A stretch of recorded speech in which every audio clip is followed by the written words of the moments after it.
Sore semuanya yang sudah hadir di Kulidan Kitchen and Space di Guang gitu ya. Eh, bisa bagi kawan-kawan yang sudah hadir, baik itu di luar panitia maupun panitia, silahkan merapat, mendekat, menyatu dengan alam, dengan narasumber. Ya, silahkan untuk merapat.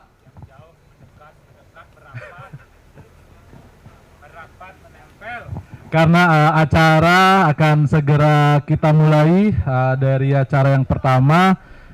Kali ini ada Ngorte Geles gitu ya, Ngorte Geles Crash 2 seperti itu.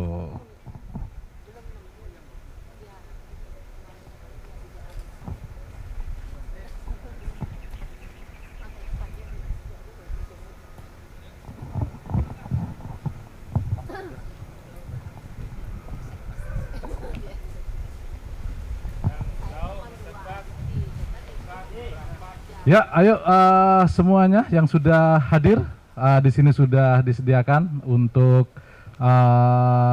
peserta diskusi urun rembuk gitu ya di dalam Ngorto Gelas. Nanti biar kita juga membutuhkan membutuhkan suara-suara baik itu kritikan dan juga saran ke depannya, karena saya kira untuk topik kali ini itu bukan cukup sih, sangat menarik ya, karena ini bersentuhan antara kesenian dan juga regulasi dari birokrasi gitu ya. Jadi bagaimana seni di dalam dunia birokrasi dan juga seni di dalam konteks pemerintahan atau regulasi pemerintahan seperti itu. Nah, di sini kita akan mencari benang merah dari bagaimana sih kemudian kesenian itu bisa hadir di tengah masyarakat. Dalam konteks masyarakat itu adalah masyarakat sosial, baik itu masyarakat sipil dan juga masyarakat di birokrasi seperti itu. Seperti itu kayaknya.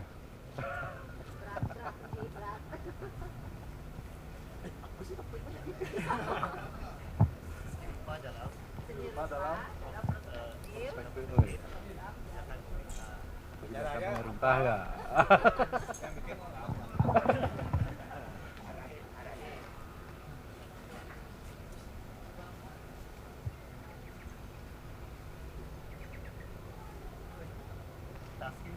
Iya. Oke, baik. Terima kasih yang sudah merapat ya di sini. Saya perkenalkan yang tidak terkenal, saya sendiri gitu ya. Saya Dewa Gede Purwita yang akan memandu acara pada hari ini dalam acara Ngorte Geles Crash 2. Nah, jadi di acara ini kita akan berdiskusi tentang program apa San? Tadi San? Ya, seni rupa di dalam perspektif ya, saya nyontek dulu. Padahal yang punya ide saya. Oh iya, ini dia rundown serangkaian gurat-gurit 2022 itu ya. Ngorte Gelas Crash 2 itu seni rupa dalam perspektif program pemerintah daerah gitu. Nah, ini sebenarnya bisa agak meluas sedikit, pemerintah secara nasional sih, bagaimana sih sebenarnya bagi yang sudah go nasional gitu, teman-teman atau sahabat-sahabat yang sudah go nasional itu bisa urun rembuk kira-kira bagaimana sih pengetahuan atau pengalaman yang telah didapat di dalam konteks go nasionalnya seperti itu, atau mungkin go internasional, bagaimana sih kebijakan yang didapatkan seperti itu. Nah, jadi sebelum saya mulai, nah di samping saya, sebelah kanan saya itu sudah ada yang sekarang baru yang terkenal gitu ya, yang dapat dikenali gitu. Jadi terima kasih banyak ini juga sebenarnya kepada Ibu Wiwin ya, nama lengkapnya Dwi Wahyuning Christian Santi ya. Ya, itu saya hafal gitu. Nah, jadi Ibu Wiwin ini sebagai profesinya itu sekarang di ya pelayan masyarakat apa namanya di Dinas Kebudayaan Kota Denpasar gitu. Kalau dulu awal saya mengenal Ibu Wiwin itu dapat tugasnya itu di bidang kesenian di Dinas Kebudayaan Kota Denpasar seperti itu.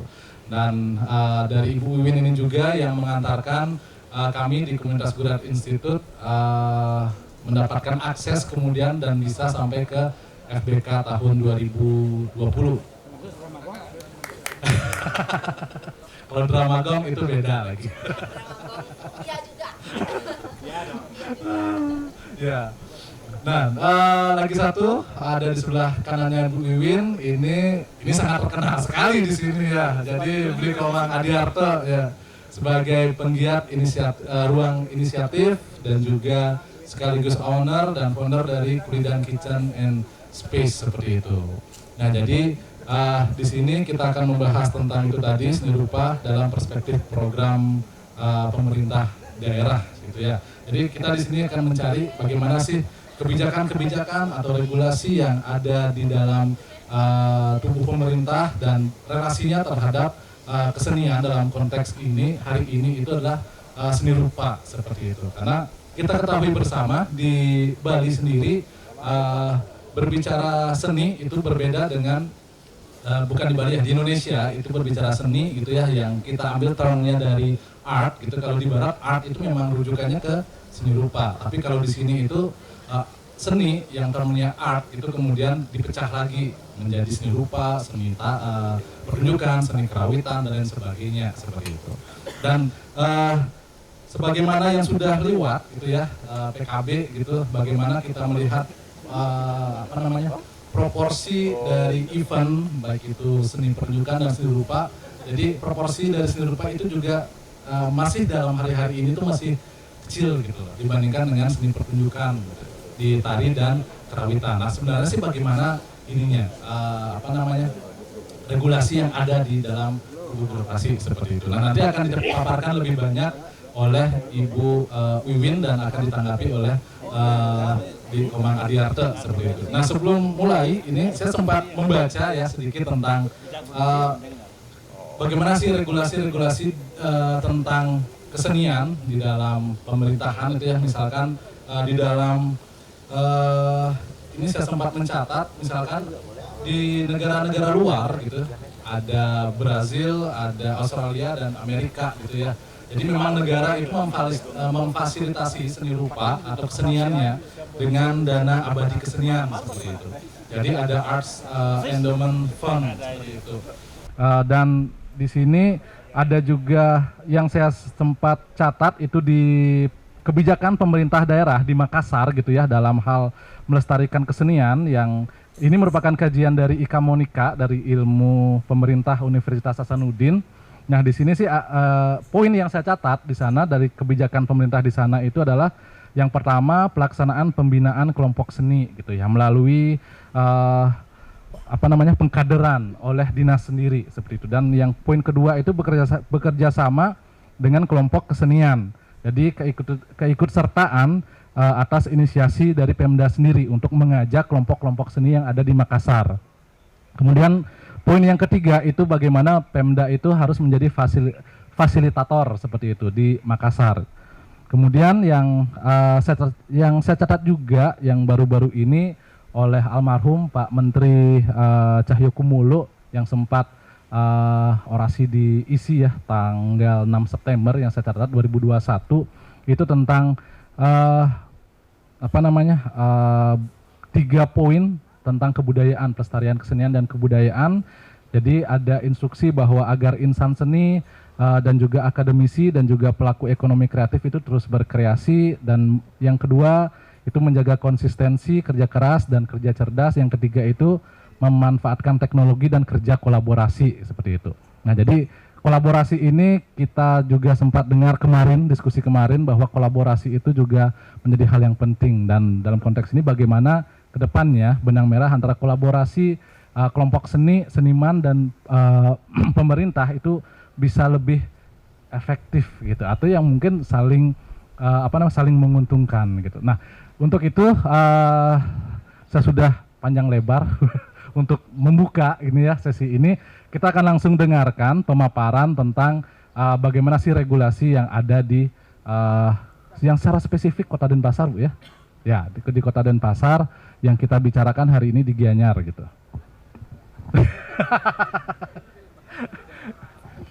Denpasar. Ya, untuk itu waktu dan tempat saya persilahkan, Bu.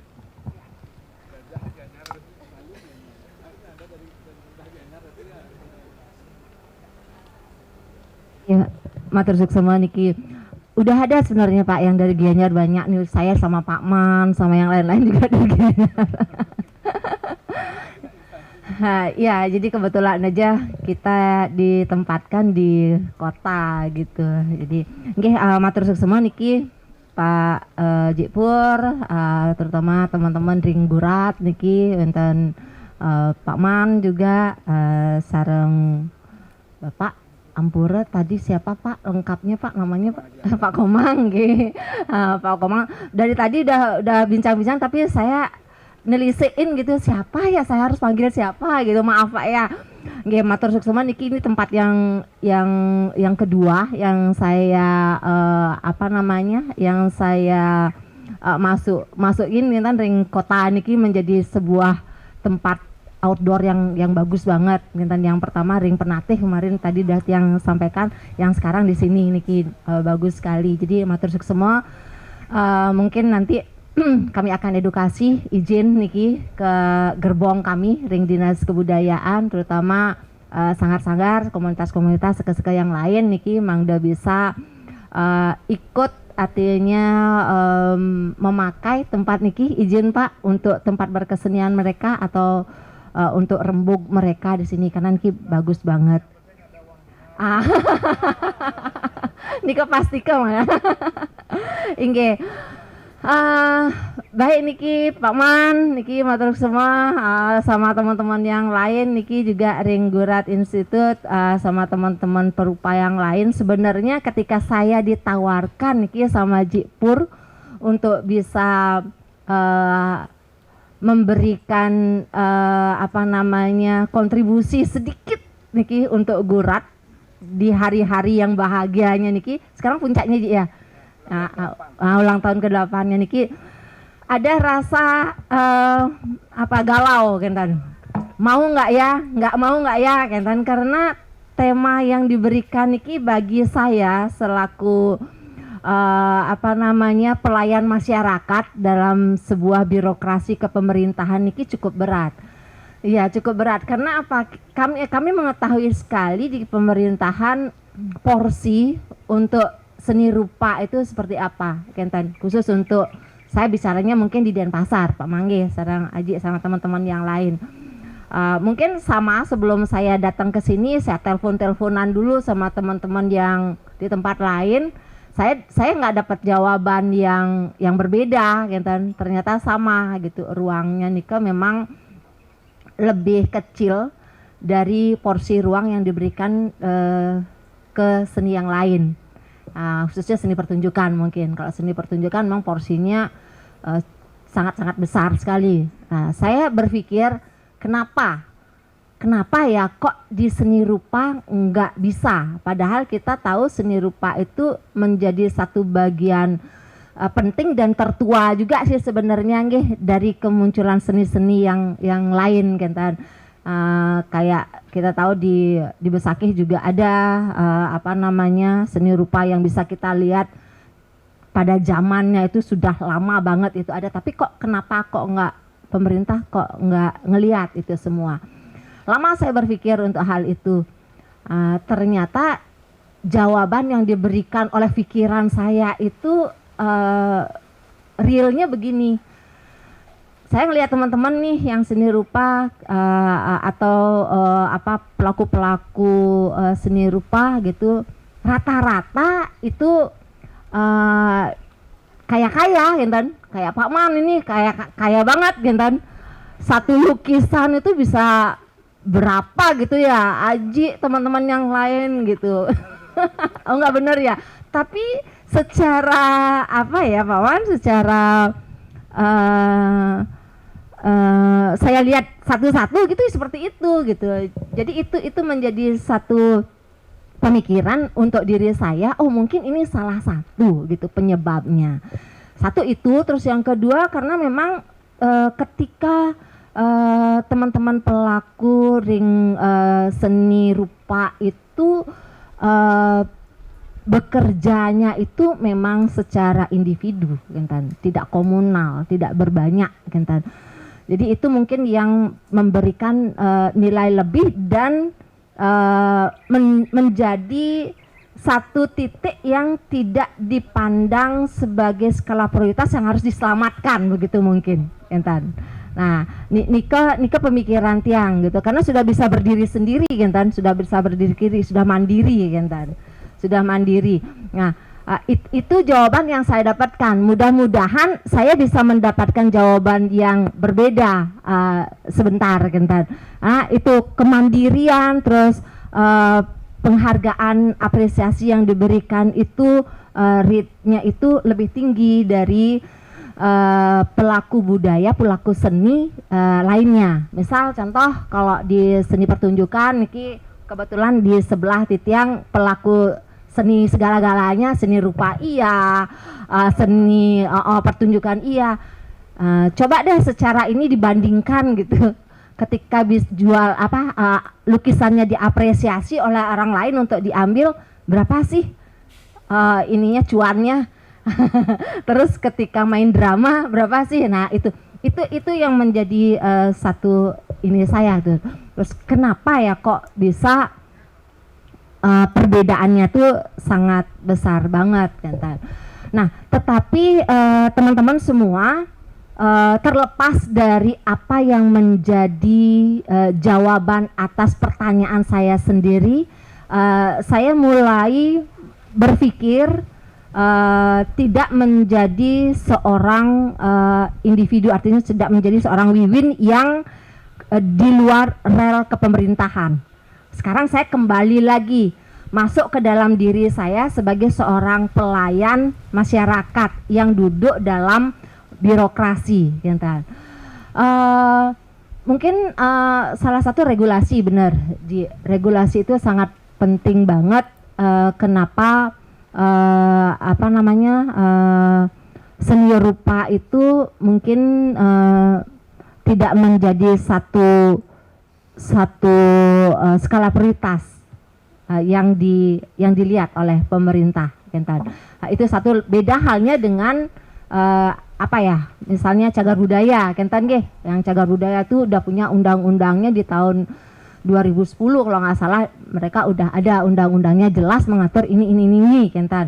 Nah, kalau di seni rupa sendiri dan juga seni-seni yang lain itu kan kemunculan regulasinya itu baru, kan, baru kita di tahun 2017 baru muncul.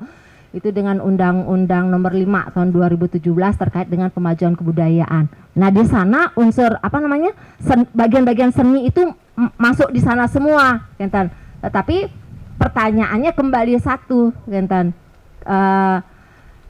Apakah dengan munculnya Undang-Undang Pemajuan Kebudayaan itu yang merangkul semua seni yang ada, baik itu seni tari, seni rupa, seni teater dan lain sebagainya, itu akan bisa membuat keseimbangan atau pemerataan di seni-seni yang ada itu menjadi sebuah tantangan tersendiri bagi kami di pemerintahan, kan, membuat itu menjadi balance, kan.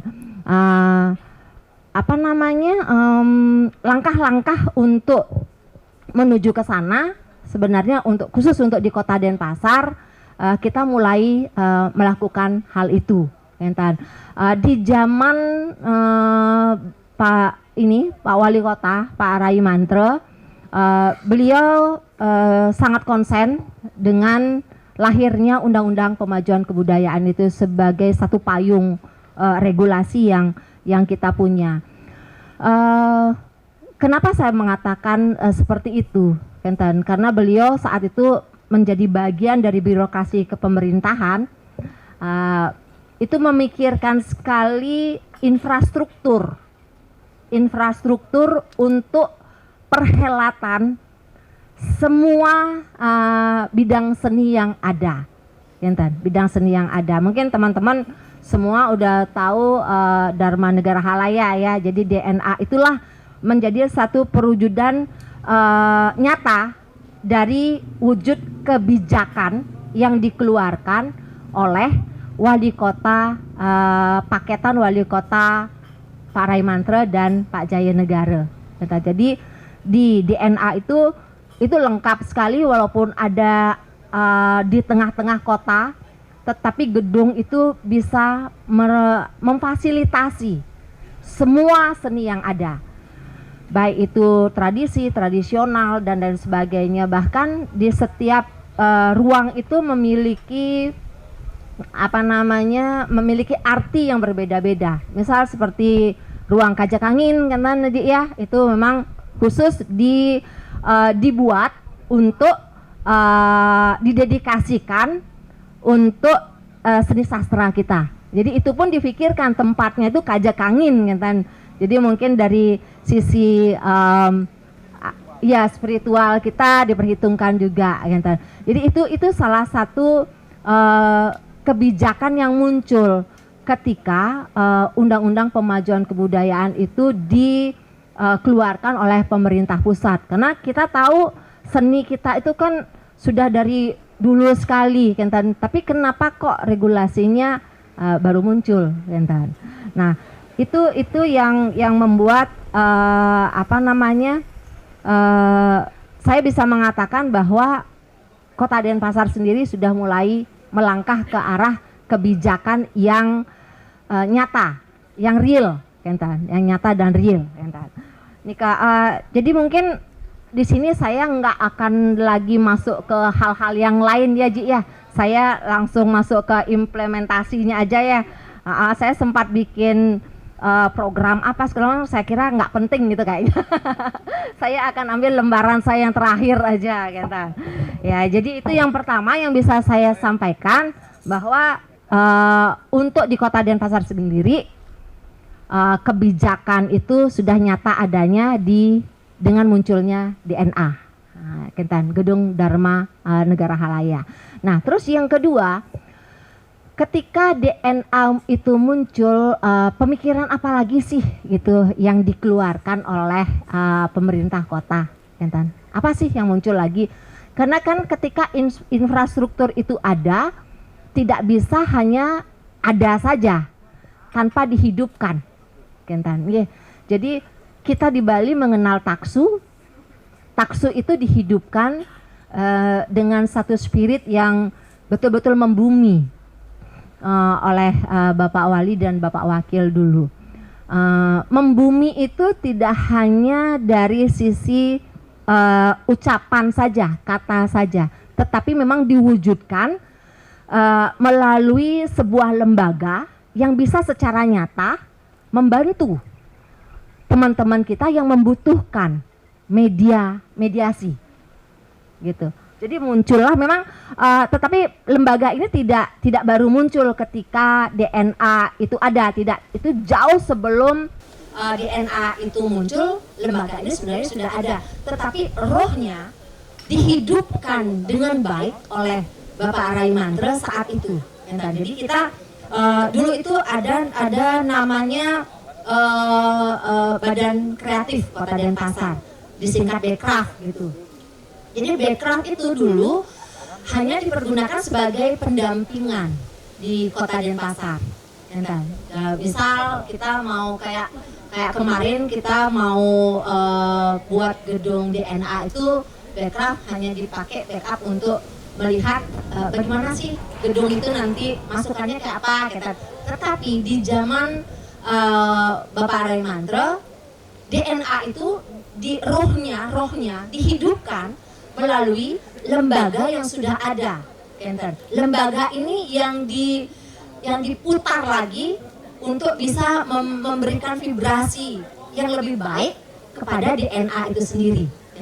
Jadi sampai saat ini ketika misalnya kenapa saya kaitkan ini seni rupa dengan kebijakannya pemerintah kota dari sisi ini, karena seni rupa pun bisa memakai ruang ini untuk hal itu, kan? Jadi di Kota Denpasar sendiri tidak menspesifikkan satu seni dan seni lain itu menjadi skala prioritas yang terkotak-kotak, tidak. Jadi memberikan pemerataan yang sama rata melalui gedung itu, melalui Bekraf itu. Nah, kenapa saya membicarakan Bekraf sebagai kebijakan yang kedua oleh wali kota yang terdahulu dan disambungkan oleh wali kota yang sekarang juga diteruskan gitu.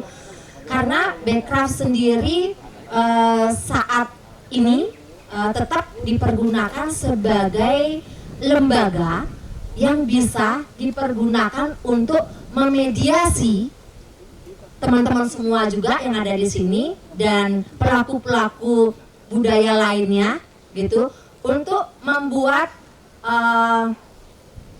networking ya istilahnya. Jadi jaringan, membuat jaringan di situ. Ya, jejaring karena di saat sekarang ini yang terpenting selain kita memiliki satu kompetensi yang baik gitu ya, jejaring itu sangat penting. Jejaring itu sangat penting dan Bekraf disinilah lembaga Bekraf sendirilah yang kalau di Kota Denpasar dipergunakan sebagai perpanjangan tangan oleh pemerintah Kota Denpasar. Karena yang direkrut di Bekraf ini memang orang-orang kreatif, orang-orang yang sudah memiliki jam terbang yang tinggi di bidang bisnis. Jadi mereka yang direkrut.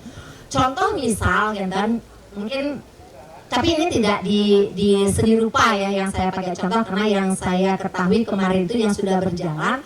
Misalnya di Binoh, Bapak Ibu sekalian, teman-teman semua. Di Binoh itu dia kan pusatnya gerabah, ya, pusatnya gerabah. Jadi ketika masyarakat Binoh datang ke DNA, gitu, melakukan sharing dengan Bekraf, itu Bekraf menangkap apa sih yang menjadi kelemahan sekarang di Binoh dengan gerabahnya yang produksi gerabahnya yang menurun. Nah, itu dikaji oleh Bekraf. Setelah dikaji, mereka dipertemukan, teman-teman masyarakat di Binoh itu dipertemukan dengan masyarakat atau orang-orang yang memproduksi gerabah dari daerah lain. Waktu itu saya tahunya mereka dipertemukan dengan masyarakat atau pengrajin gerabah dari Yogyakarta. Dari Yogyakarta, kenapa? Kenapa dari Yogyakarta? Karena setelah dikaji di Binoh sendiri yang teridentifikasi kelemahannya itu adalah dari sisi bahan. Bahannya itu sulit mereka mencari, ya sehingga didatangkanlah teman-teman yang dari Jogja untuk bisa membantu membagi ilmunya, bagaimana caranya untuk bisa memperoleh bahan baku yang bisa dipergunakan untuk memproduksi gerabah itu sendiri di Binoh. Nah, itu yang pertama. Setelah itu yang kedua, Bekraf mendatangkan teman-teman yang dari Kalimantan, pengusaha dari Kalimantan. Itu. Nah, kenapa saya bertanya lagi dengan Ketua Bekraf waktu itu, Beli Putu, kenapa sih kok dari Kalimantan, pengusaha dari Kalimantan yang didatangkan? Jawabannya simpel, ya karena pengusaha yang dari Kalimantan ini sudah bisa membawa gerabahnya Jogja sampai menembus ke luar negeri dengan baik sampai saat ini. Jadi di sana teman-teman dari Binoh diajak untuk berbagi ilmu tentang bagaimana untuk bisa menjual hasil gerabahnya itu nantinya ke luar negeri. Demikian. Jadi itulah yang saya maksudkan kenapa Bekraf itu dipergunakan sebagai roh untuk menghidupkan DNA. Jadi siapapun itu oleh kebijakan Pak Wali dipersilahkan untuk melakukan diskusi atau pendampingan dengan Bekraf. Itu. Nah, jadi itu kebijakan yang kedua yang dilakukan oleh pemerintah kota secara nyata, teman-teman semua. Jadi mungkin saya tidak mengkhusus ya menyebutkan bahwa seni rupanya ini loh yang difasilitasi begini, enggak. Jadi seperti yang saya katakan tadi, tidak mengkotak-kotakan lagi gitu. Jadi satu untuk semua gitu prinsipnya, satu untuk semua. Nah itu yang kedua. Terus yang ketiga, pemerintah kota melalui bagian kerjasama gitu. Ini masih terkait networking ya. Jadi teman-teman mungkin nanti bisa mengambil, saya harus ngambilnya dari sudut ini nih gitu ya, karena saya nggak akan membicarakan ini noktok dari sudut seni rupa aja gitu, karena bisa dipakai juga oleh seni yang lain.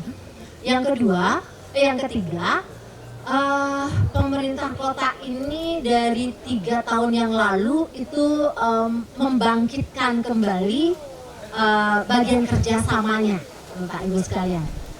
Bagian kerjasama yang dulunya itu mungkin kami anggap tidak dipandang sebagai sebuah bagian yang memiliki potensi besar untuk membawa semua ke dunia kreatif yang lebih besar, itu sekarang dipandang. Jadi bagian kerjasama sekarang dari 2 tahun yang lalu itu membantu kita semua untuk bisa di-linkkan gitu, dimediasikan ke tempat-tempat yang mungkin dulu tidak terpikirkan untuk kita menjamah ke situ. Misal nih, saya tahu sih teman-teman seni rupa jangkauannya udah luar biasa ya, jauh banget gitu. Kalau seni rupa saya bilang artinya jauh banget, nembus pasar dunia juga udah nembus gitu. Jadi ya apalagi yang mau dibicarain itu untuk seni rupa kan gitu. Jadinya tetapi tidak semua pelaku seni rupa mendapatkan kesempatan untuk tahu gitu ya. Jadi masih tetap harus pemerintah sebagai pelayan masyarakat, sebagai fasilitator yang Haji bilang tadi. Kalau di mana sih tadi? Makassar itu ya, kita juga melakukan itu gitu melalui bagian kerjasama kita gitu. Saat ini teman-teman semua, kalau nanti teman-teman artinya ingin berdiskusi lebih lanjut terkait hal ini, silakan. Sebagai informasi awal saja bahwa pemerintah kota saat ini sudah melakukan kerjasama dengan banyak pihak. Di antaranya kalau yang tingkat luar negeri, kita sudah kerjasama dengan penandatanganan kerjasama itu sudah dilakukan dengan Afrika Selatan, dengan Korea Selatan sudah, dengan Australia sudah, kan? Jadi mungkin ini bisa dijadikan sebuah jembatan, kan? Untuk bisa memfasilitasi teman-teman seni rupa untuk bisa mungkin melakukan diskusi dengan teman-teman seniman di sana, atau berbagi ilmu manajemennya mereka atau apalah gitu. Silahkan kami membuka apabila dari teman-teman sekalian ada yang akan berdiskusi lebih lanjut terkait hal itu.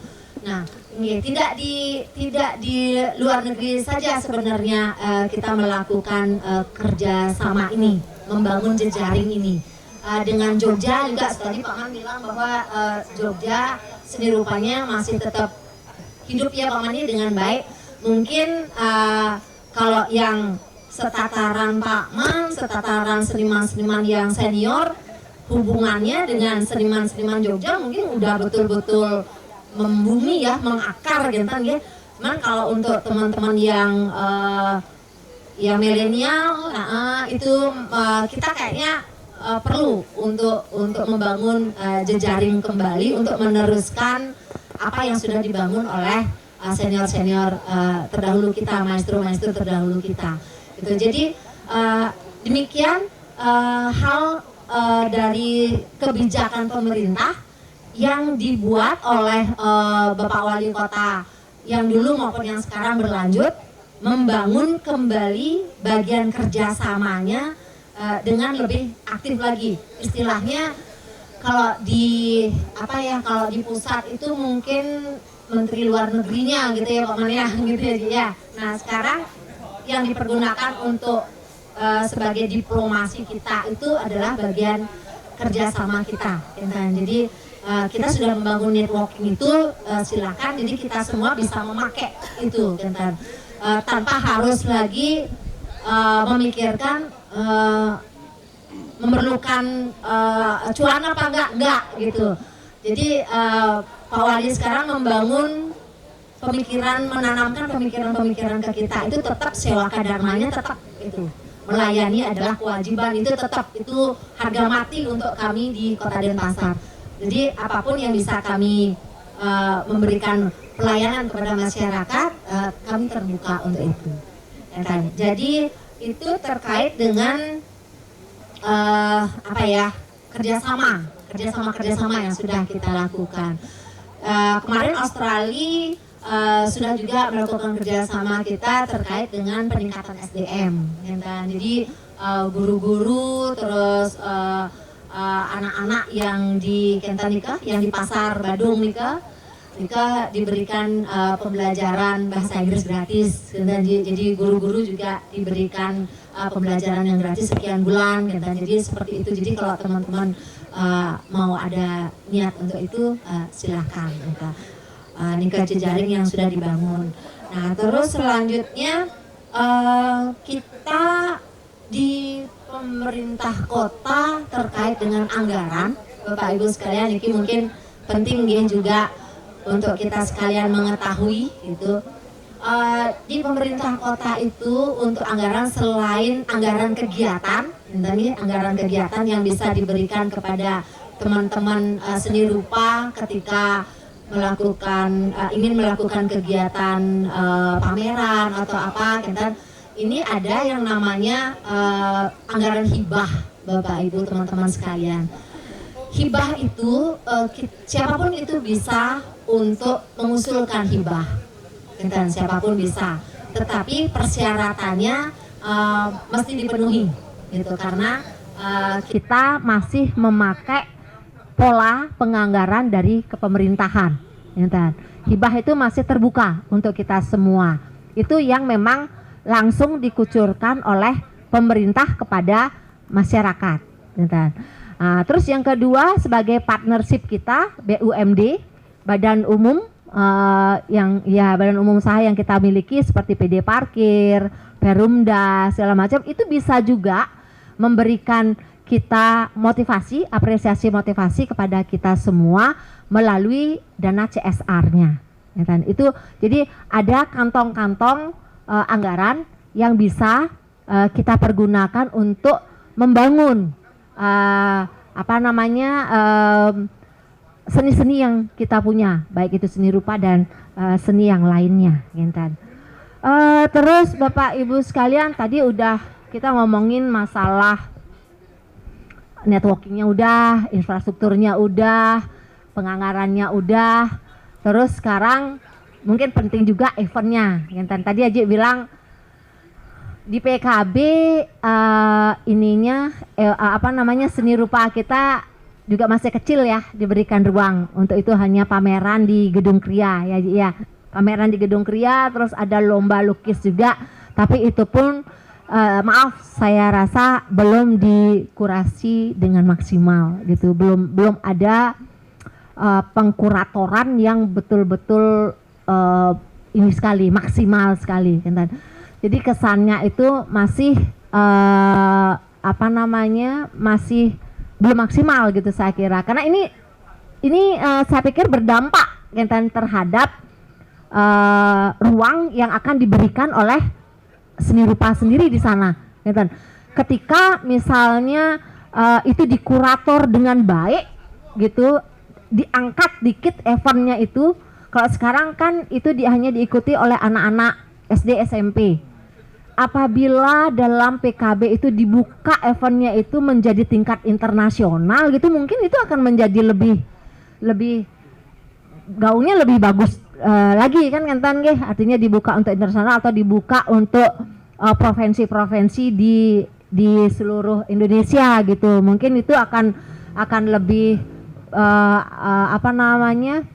Ya, gengsinya lebih tinggi jadinya Kentan. Jadi mungkin ketika itu sudah dilakukan, nah saya kira pandangan pemerintah bahwa seni rupa ini juga harus menjadi skala prioritas perhatian, saya kira akan muncul juga Kentan. Nah, kalau di pemerintah Kota Denpasar sendiri memang belum, saya mengakui memang belum sampai ke tataran yang saya sebutkan tadi. Tetapi pemerintah Kota Denpasar saat ini sedang membangun atau mengumpulkan anak-anak milenial untuk bisa diberikan space atau ruang untuk itu.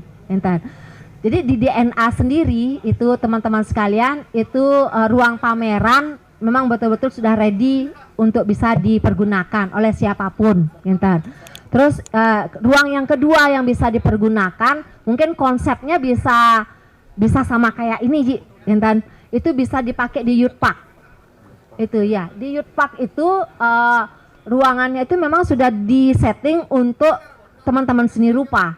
Karena di sana sudah ada apa namanya? tempat-tempat ya partisi namanya ya Pak Mang ya. Itu yang bisa diisi dengan lukisan, foto atau apa, dan sudah disiapkan tempat untuk bisa merangkul UMKM atau teman-teman perupa yang tidak hanya fokus pada teknik itu saja, tetapi sudah juga memikirkan terkait dengan profitnya gitu. Di Youth Park itu sudah ada space-nya untuk itu. Jadi nanti mungkin melalui Gurat bisa melakukan Kentan lagi pendekatan lagi dengan teman-teman di Parda, karena itu di Parda yang mendapatkan tugas untuk mengampu tempat itu. Dan itu bagus tempatnya nih Kak. Jadi ada ruang untuk pertunjukannya ada ruang untuk pamerannya ada, terus ada ruang untuk UMKM-nya juga ada. Nah biasanya teman-teman semua Nika Youth Park itu dipakainya di bulan September.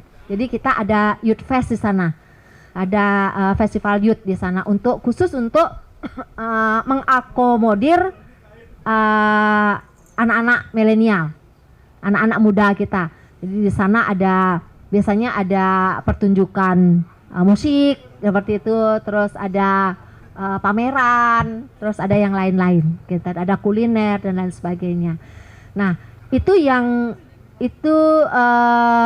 ditawarkan oleh pemerintah kota kepada, kalau itu sih khusus untuk seni rupa ya, yang memang difikirkan memang untuk teman-teman pelaku seni rupa di sana di Youth Park itu memang khusus nih ke. Nah kalau mau nonton di sebelahnya ada LED yang bisa dipakai untuk menonton juga nih ke, ruangnya nih ke cukup presentatif untuk dipergunakan ketika teman-teman perupa ingin melakukan kegiatan yang all in di satu tempat. Mau pemutaran film bisa di sana, Nah itu. Terus selanjutnya ada juga Pak Wali sekarang lagi mengembangkan DNA nih ke event bulanan. Jadi nanti teman-teman perupa mungkin bisa mempergunakan waktu itu. Jadi cukup kalau teman-teman mau melakukan pameran, cukup ke DNA, nanti di sana minta space waktu kapan bisa kita mengisi event bulanan untuk Kota Denpasar. Itu bisa sekali Nika. Terus apa lagi ya? Satu lagi mungkin Niki terkait dengan belanja barang jasa yang ada di Kota Denpasar sendiri. Bapak Ibu teman-teman sekalian, di Kota Denpasar sekarang Niki kita sudah mulai masuk untuk belanja barang atau jasa itu melalui e-processing, melalui e-katalog. Jadi teman-teman di sini yang mungkin karya-karyanya itu mungkin bisa didaftarkan di e-katalognya Kota Denpasar. Jadi andai kata nanti ini kan peluang namanya nggih, karena Kota Denpasar seringkali berkunjung ke tempat lain, seringkali dikunjungi juga oleh lembaga-lembaga atau provinsi-provinsi lain baik di dalam negeri ataupun di luar negeri. Biasanya kita membutuhkan cenderamata yang kualitasnya bagus. Jadi mungkin kalau teman-teman memakai ruang itu bisa sekali, itu bisa sekali. Saya kira itu yang bisa saya sampaikan dulu, Aji, Pak Komang. Selain Titi yang menyampaikan kebijakan-kebijakan terkait dengan mungkin kalau yang sekarang kita ngomongnya tentang seni rupa, ya, karena semua yang saya bicarakan itu di dalamnya ada seni rupa, Kenten, itu sudah kita sampaikan. Selanjutnya mangde ada take and give ini dari pemerintah untuk teman-teman, dari teman-teman juga untuk pemerintah. Jadi yang mohon niki Aji sama Pak Mang, jangan dibatasi teman-teman semua untuk bisa memberikan masukan atau apapun terkait kebijakan pemerintah. Andai kata nanti saya tidak bisa memberikan sesuatu terhadap apa yang disampaikan nanti, saya ingin shift dulu, nanti jawabannya saya akan susulkan. Entar. Jadi Nika Dumun yang bisa dia sampaikan, Ji, nggih semua. Ya. Berikan aplaus kepada Ibu Wiwin ya. Oke, sebelum saya lanjutkan sih, saya sebenarnya ada sedikit sedikit pertanyaan sih sebenarnya ya kepada Ibu Wiwin sebelum lanjut ke Blikomang ya ini ya, yang menanggapi. Nah di sini kan ada jejaringan yang tadi Ibu Wiwin katakan gitu. Kemudian ada misalkan masyarakat itu mempunyai istilahnya persoalan, kemudian didiskusikan bisa mencari DNA backcraft ya. Nah di sini yang kemudian ada juga yacht park tadi disebutkan. Nah yang agak agak terlintas di kepala saya tadi itu sistemnya itu bagaimana gitu. Nah kita kan melihat realitas di lapangan itu seniman gitu ya, perupa gitu lah, kadang melihat melihat sesuatu itu dia yang harus kalau dari kacamata saya, apakah saya yang harus ke sana atau mereka yang harus ke kita gitu loh. Jadi untuk mengetahui itu kira-kira sistemnya gimana gitu. Karena biasanya ya dari kita sendiri yang muda-muda, aduh malas ke sana, karena sebelum ke sana itu sudah kepikiran ajak ruwet asane ngurus gitu loh, pasti keruwet nenek-nenek gitu. Nah itu yang ada di lapangan gitu. Jadi sebelum kita ke sana itu sudah tertanam dulu gitu loh. Nah ini sebenarnya siapa yang harusnya duluan gitu loh. Yang siapa yang harus jemput bola? Apakah masyarakat dalam konteks ini seniman atau dari sisi pemerintahnya gitu? Di Komang bisa kenan mic-nya dulu sebentar. Ya.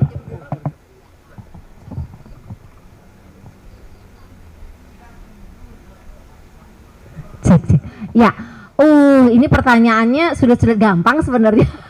Saya minum dulu boleh nggak? Silakan.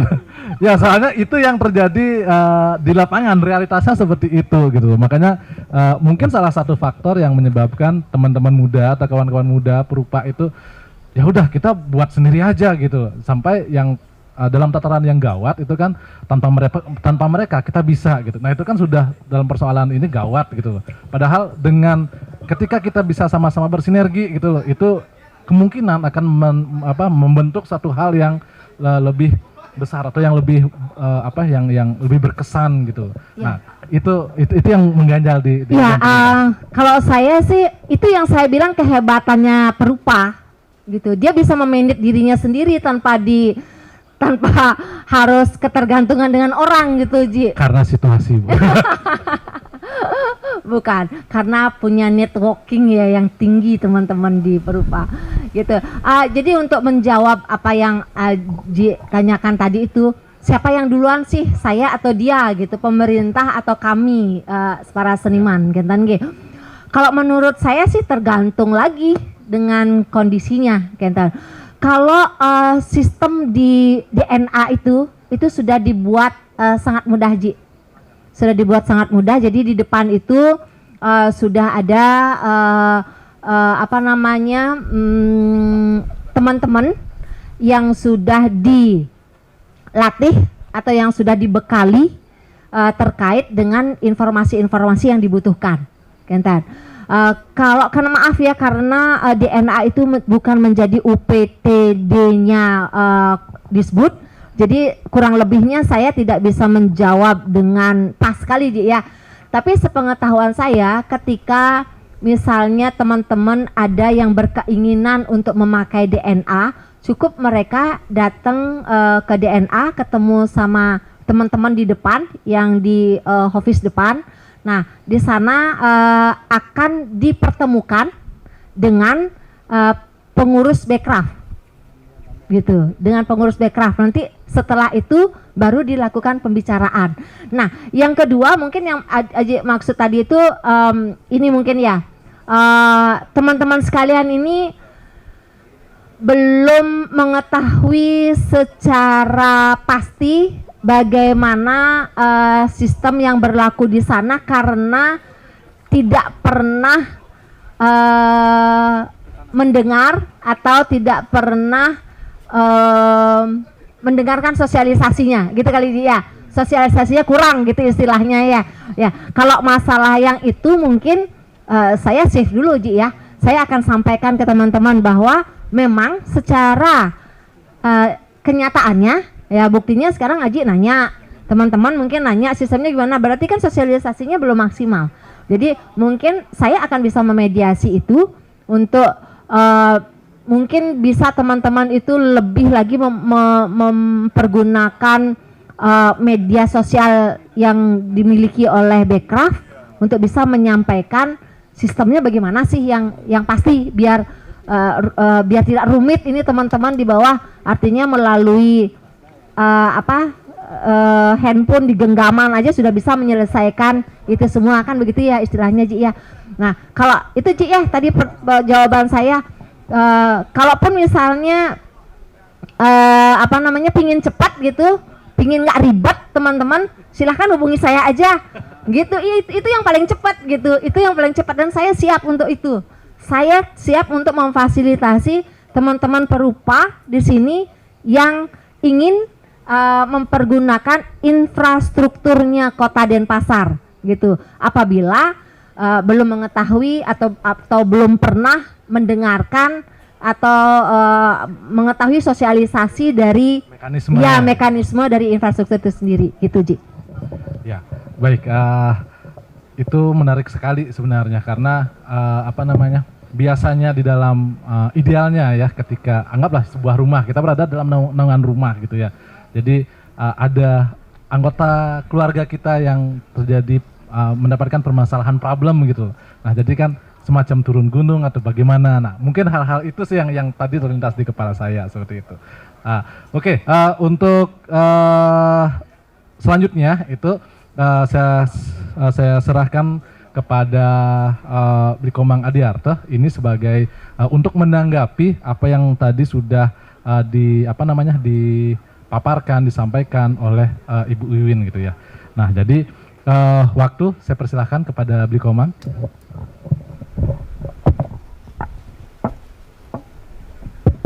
Oke, pertama saya ucapkan seksemo untuk Pak Dewo untuk waktunya sebagai moderator. Kedua juga saya ucapkan terima kasih kepada Bu Wiwin. Paparan sangat menarik. Yang ketiga tidak lupa saya ucapkan sekali lagi ulang tahun yang ke-8 untuk kawan-kawan Gurat. Ya. Oke. Ya, terima kasih juga untuk teman-teman yang sudah hadir. Nah, kalau disampaikan Bu Wiwin tadi, sepertinya kan semua sudah baik-baik saja ya Bu ya. Dan kemudian itu seperti tidak ya bagus sekali. Terus kemudian juga kedua, teman-teman perupa seolah-olah diajum-ajum gitu. Oh ini seniman perupa ini udah maju-maju, networkingnya bagus. Itu juga dari kacamata saya loh, Pak. Orang senang pertunjukan. Mungkin itu biar teman-teman seni rupa nggak ngamuk, mungkin ya nggak demo ya. Oke.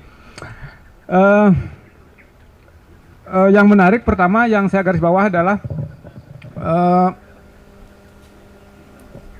nah ini kan yang kita dengar tadi bagus itu kan baru di Denpasar. Nah bagaimana misalnya kebijakan ini, apakah di provinsi sudah seperti itu? Itu pertanyaannya pertama. Mungkin ini bukan kewenangannya Ibu untuk menjawab itu, saya mengerti. Tapi apakah di provinsi juga sudah sebagus di Denpasar?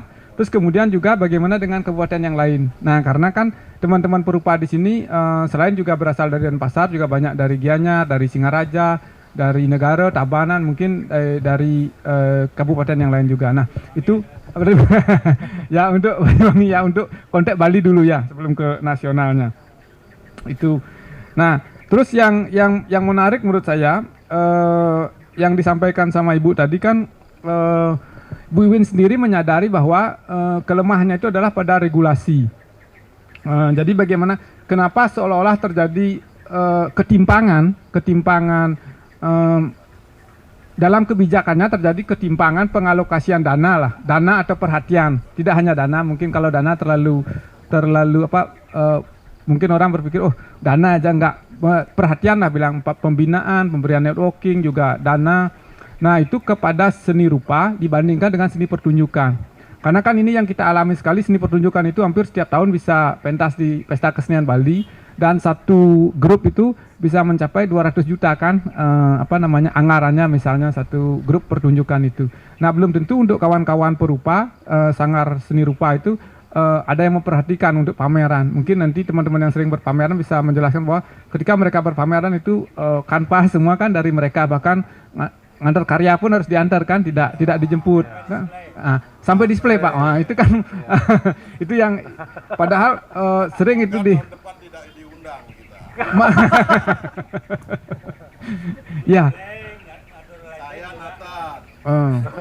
Nah, itu kenyataannya Bu. Jadi kalau dilihat perhatiannya, kalau seorang anak misalnya yang seni pertunjukannya dapat fasilitas, setiap latihan dapat ya konsumsi lah paling tidak. Terus teman-teman seni rupa sampai display bawa karya, itu pertama. Terus kedua, dari yang Ibu sampaikan tadi, teman-teman seni rupa itu banyak yang kaya-kaya gitu. Kalau itu banyak yang kaya seperti misalnya Pak Manki, Pak Radike yang karyanya udah laku banyak. Tapi saya berbicara data aja, ada teman dari Jogja mengatakan Agung Leah itu ada salah satu orang Jogja, dia punya kedai kebun, dia bilang tidak semua seniman rupa itu juga kaya. Dari pengamatan dia, hampir sekitar 15%-an lah yang sukses gitu menurut dia. Dari pengamatan dia, ketika dia melihat pameran di Art Jog itu kan dia mengkritisi waktu itu pameran di Art Jog. Pameran itu kan di tiketing, orang yang masuk itu sampai bayar 100 ribuan ya, kalau nggak salah 100 ribuan untuk masuk. 75 untuk masuk, baru masuk aja, belum beli karya. Nah dia mengkritisi itu karena teman-teman seni rupa itu banyak juga yang tidak kaya, sehingga ketika mereka berpameran di sana, organisarnya dapat uang jualan tiket yang sangat banyak, karena sekarang seni rupa ini lagi hype lah. Jadi orang berfoto di depan karya, kemudian dipakai selfie, kemudian dengan selfie itu dia merasa dia sudah mengapresiasi seni dan berbudaya seperti itu. Nah sehingga disinyalir organisarnya mendapat keuntungan, sementara senimannya terutama yang tidak kaya dan nantinya karya itu tidak laku di pameran itu justru memodali itu. Nah itu menjadi kritik dia. Jadi kurang lebih itu data Bu, dia bilang itu sekitar 15% juga seni rupa itu tidak sukses sekali gitu. Artinya masih kawan-kawan masih perlu berjuang. Terus kemudian kalau kita belajar di Denpasar ini sepertinya sudah bagus sekali kan yang disampaikan tadi itu. Nah kenapa hal ini tidak terjadi ke kabupaten yang lain, itu mungkin menjadi pertanyaan. Nah kalau lihat Denpasar mungkin karena dia juga berjejaring dengan kawan-kawan di Bandung ya Bu ya. Creative City yang Bandung itu kan Denpasar juga salah satu anggotanya. Mungkin itu juga menjadi pengaruh. Terus kemudian apresiasi yang kedua adalah Ibu Wiwin mau datang ke acara yang seni rupa istilahnya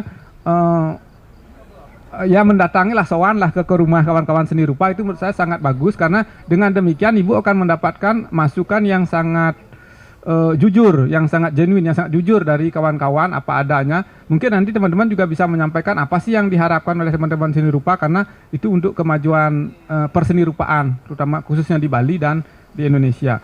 Nah, kedua, kalau kesadaran dari Bu Wiwin yang kedua itu yang saya pikir bagus adalah tentang regulasi, bahwa kenapa terjadi ketimpangan ini, misalnya ketimpangan, bilang ketimpang biar mudah, ketimpangan kasih sayang antara seni rupa dan seni yang lain, terutama dalam penganggaran dan konteks perhatian lainnya itu.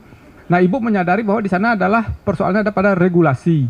Nah, menurut saya itu sangat benar. Nah, ketika ada kesadaran itu adalah di regulasi, nah ini satu pintu masuk yang sangat bagus menurut saya. Karena regulasi itu kan yang membuat itu adalah pertama dari teman-teman di legislatif, di eksekutif, terutama di pemerintahan. Pemerintahan juga punya hak untuk mengusulkan aturan main yang lebih baik, yang lebih adil itu. Nah, dengan Ibu mendapatkan masukan dari teman-teman nantinya, kemudian itu Ibu bisa membawa aspirasi ini menjadi sebuah draft regulasi, karena kita mengetahui semua bahwa eksekutif itu punya hak untuk mengusulkan membuat regulasi. Nah, kemudian regulasi ini kan akan disetujui oleh legislatif, tentunya DPR. Nah, itu juga menjadi penting. Sebenarnya DPR juga harus lebih banyak diajak untuk mengapresiasi kesenian, karena mereka yang akan menentukan undang-undang ini. Termasuk nanti di budgeting kan dari mereka di legislatifnya itu menurut saya sudah pas itu Bu, bahwa diregulasi lah kunci permasalahannya, dan sebenarnya itu sangat bisa untuk diperbaiki kalau ada kemauan dari eksekutif maupun legislatifnya ini. Terus kemudian Ibu Wiwin juga sempat tadi menyampaikan bahwa kenapa seniman perupa ini tidak terlalu penting untuk diperhatikan karena dianggap seni perupa ini adalah individual ya Bu ya, tidak seperti kelompok sekel misalnya yang mereka bergabung berbanyak. Nah, justru yang terakhir sekarang perkembangannya seniman sekarang itu lebih banyak juga yang memakai istilahnya kolektif itu atau semacam kelompok juga, semacam sekel juga, karena memang di seni rupa itu kalau sederhananya ada memang masih perdebatan satu itu adalah seni yang otonom atau seni yang sangat individu, karena itu awalnya kan mereka nganggap dari modernitas. Kalau modernitas kan seniman-seniman yang terutama yang seniman-seniman yang mengambil genre lah, bilang genre modern itu, sepengetahuan saya bahwa mereka mencari originalitas. Nah, ketika originalitas itu kan tentunya dia sangat berpegang teguh pada kebaruan. Itu biasanya yang menjadi ininya dia. Nah, ketika dia mencari kebaruan, originalitas, kemudian itu kan ya sangat individual. Nah, terus kemudian masa modern kan berkembang, orang ke postmodernisme itu, jadi banyak juga pemikiran bahwa sepanjang di bawah matahari yang sama itu tidak ada sesuatu yang benar-benar baru. Yang ada itu adalah pengembangan, kemudian penambahan seperti itu. Nah, sehingga banyak juga teman-teman seni rupa sekarang yang berpikir mereka bisa untuk maju itu adalah dengan berkolektif, dengan berkolektif artinya semacam membuat sekel, semacam perkumpulan. Nah, Gurat sendiri kan semacam sekel lah bilangnya, perkumpulan, tapi dalam organisasi yang lebih modern. Nah, itu sekarang fenomenanya begitu, tidak lagi seni rupa itu hanya individu, tapi juga bisa bersifat kolektif ya. Kemudian kalau networking itu bagus sekali. Nah, apakah teman-teman nanti yang bisa mengakses itu teman-teman Denpasar aja atau teman seluruh Bali? Oh, yang mengakses network, oke. Berarti itu bagus untuk networkingnya. Ini teman-teman kalau yang ada ide untuk buat karya atau berkegiatan, mungkin bisa nanti menghubungi Ibu, termasuk bagaimana caranya, apakah harus ada yang mengundang dari luar negeri dulu atau menunggu undangan dari sana baru bisa berpameran. Itu kan nanti yang mana aja bisa, oke. Itu bagus ininya udah. Terus Kalau dari segi kolaborasi saya pikir ini memang harus. Sekarang juga lagi berkembang selain seni kolektif, yang berkembang adalah seni yang berkolaborasi, termasuk kolaborasinya tidak hanya dengan seni para perupa aja. Misalnya seni rupa dengan pertunjukan, seni rupa dengan teater, atau seni rupa bahkan seni rupa dengan teknik, misalnya seni rupa dengan sastra, misalnya seperti kemarin sastranya membuat narasinya, membuat bukunya, kemudian teman-teman perupa yang membuat ilustrasinya, membahasakan secara visual, atau sebaliknya dari gambar yang sudah ada, karya visual yang ada, kemudian teman-teman sastra yang menafsirkan menjadi sebuah cerpen atau puisi seperti itu. Itu sekarang sangat memungkinkan karena mencari suatu kebaruan yang di tengah begitu riuhnya ramai ini kan sangat susah gitu. Nah, jadi hal-hal seperti itu juga dianggap sebagai suatu kebaruan. Terus mungkin itu kalau yang apresiasi saya, misalnya kalau saja misalnya kabupaten lain bisa kebijakannya sama aja dengan Denpasar, itu saya pikir sebagai tahap awal sudah bagus, karena di Gianyar saya dengar juga ada Bikrab, tapi juga agak susah mengaksesnya kan, susah sekali kan. Susah juga mengakses Bikrab itu, apakah mereka punya program atau bagaimana, itu juga kurang ini.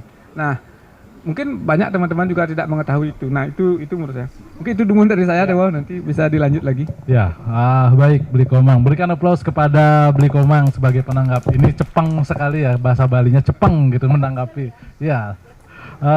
Bisa saya sampaikan yang saya catat itu dari Bli Komang itu sendiri menanggapi apa yang sudah disampaikan oleh Bu Wiwin, itu adalah tentang relasi kebijakan antara kota kabupaten dengan provinsi. Nah, itu seperti apa, kemudian kebijakan dari dana atau ketimpangan yang terjadi.